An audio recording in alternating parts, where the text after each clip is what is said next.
ano pa rin na gustong iparating din sa inyo. Pero unahin lang po namin yung tanong niya. Yun pong ibang mga gusto niyang isend sa inyo ay i-follow na lang po ng video dyan sa inyong lugar. Ito po yung kanyang tanong, kapatid na Eli. Gusto mo itanong sa kanya? Brother Eli. Natatawa naman ako. Bakit po iba-iba ang relihiyon? Kasi minsan nalilito ako, hindi ko na alam kung ano yung tama eh. May ganito, may ganyan. Or may Christian naman, pero iba rin yung sekta ba tawag doon? Or denomination. Minsan nalilito na ako, hindi ko na alam baka nasa mali ba ako, nasa tama ba ako. Pero although mali man ako tama, alam naman ni God na yung ginawa ko, yung feeling ko tama lang sa akin. Pero paki-explain nga, sige nga. Sige, pagpalabas ko nito, Yan po, kapatid. Sige. Explain natin sa kanya. Salamat sa iyo, Alessandra. No? I want to be as frank as you are. Frank ka kasi yan eh. Basta pag siya, hindi siya konforme. Hindi siya natatakot kahit kanino. Basta gusto niyang sabihin, sinasabi niya. Ganon din ako, Alessandra. Sapagkat frankness is being faithful. Ang pagiging prangka ay pagiging matapat sa kapwa. Sabi nga ng sa kawikaan Tagalog, ang pagsasabi ng tapat, pagsasamang maluwag. Sa tanong mo, nalilito ka, maraming relihiyon. Dapat alam mo yung reason bakit dumami ang relihiyon. That is the first and foremost thing that you have to know. Bakit dumami ang relihiyon? Ang sabi sa Biblia, sa 2 Korinto 2:17, ganito ang sabi. Pakibasa, kapatid na Daniel. Sapagkat hindi kami gaya ng karamihan na kinakalakal ang salita ng Diyos, kundi sa pagtatapat at gaya ng mula sa Diyos, sa harapan ng Diyos ay nagsasalita kami para kay Kristo.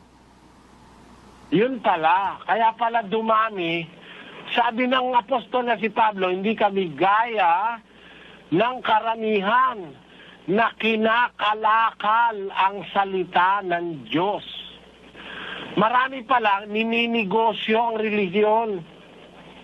Kaya dumami relihiyon. Bigyan kita ng halimbawa kasi bata ka pa eh. Noong panahon namin, ang soft drinks, Royal True Orange, Coca-Cola, Pepsi, soda water. 4 lang. Pepsi, Coca-Cola, Royal True Orange, soda water. Yan. Yan lang ang soft drink ng araw. Ano ibig kong sabihin? Dumami ang soft drinks ngayon. Ang dami-daming iinumin ngayon soft drink. Kasi malakas pagkakitaan ng soft drink. Malakas ang kita dyan. Yumaman sila ng bilyon-bilyon dyan. Ganyan din ang relihiyon, kaya dumami relihiyon. Malakas ang kita ng mga pastor na nanloloko.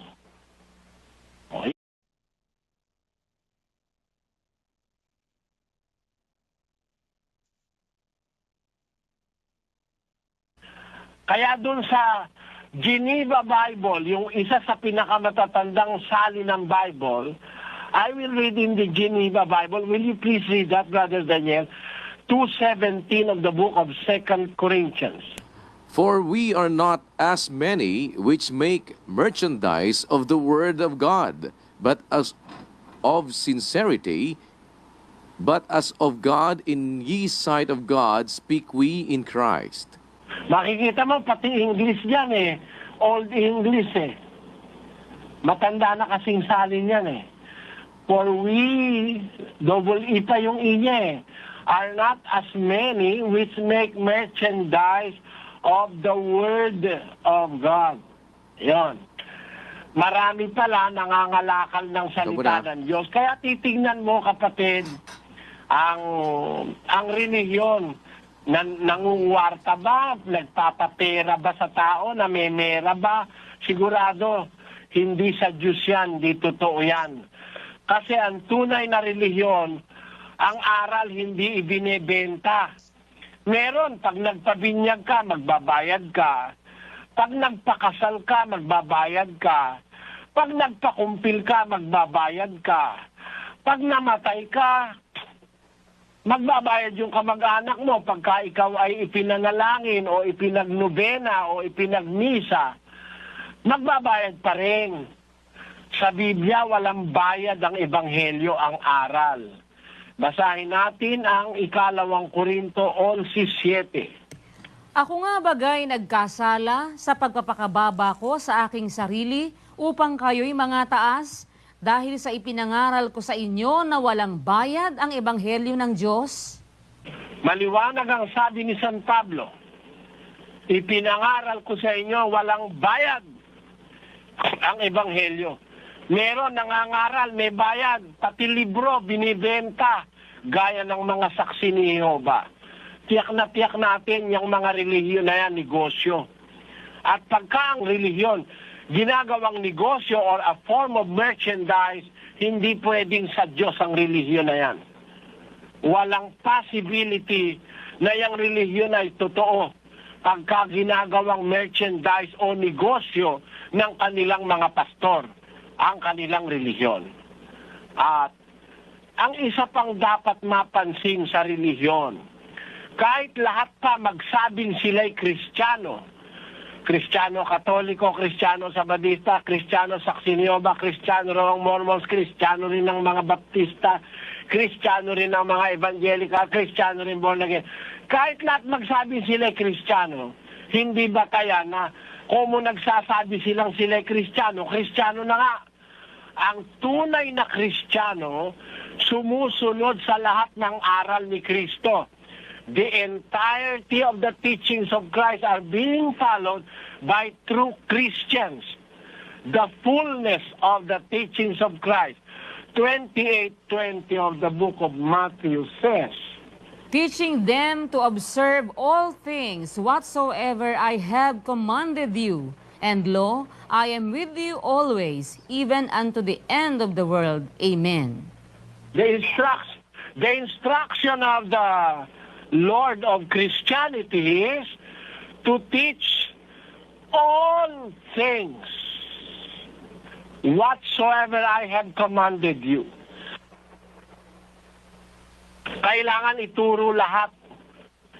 Marami nagsasabi, Kristiyano, inalis yung ibang turo ni Kristo Yung iba naman, dinagdagan.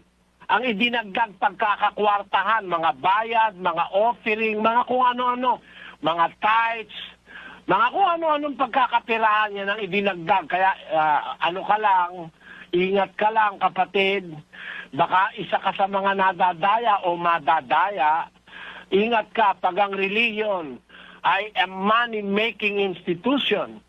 If a religion, if you cannot see in such religion a form of sacrifice, service to man and service to God, especially service to humanity. Ang ginagawa, service for themselves only, enriching themselves, accumulating wealth from poor people who are more than needy than them.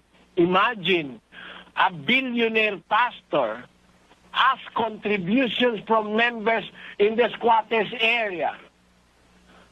The less fortunate is giving more fortune to the fortunate. Is that justice? Kailangan ba na ang pastor na bilyonaryo na humingi pa ng pera sa mga squatter? O kailangan siya ang magbigay sa squatter? Sagutin mo lang yung tanong ko. With justice and equity, you will know what true religion is. Yun ang sagot ko sa iyo, kapatid na Alessandra. Thank you. I appreciate your tweets in my tweets also. Susunod po magtatanong ay ang sidekick po ni Kuya sa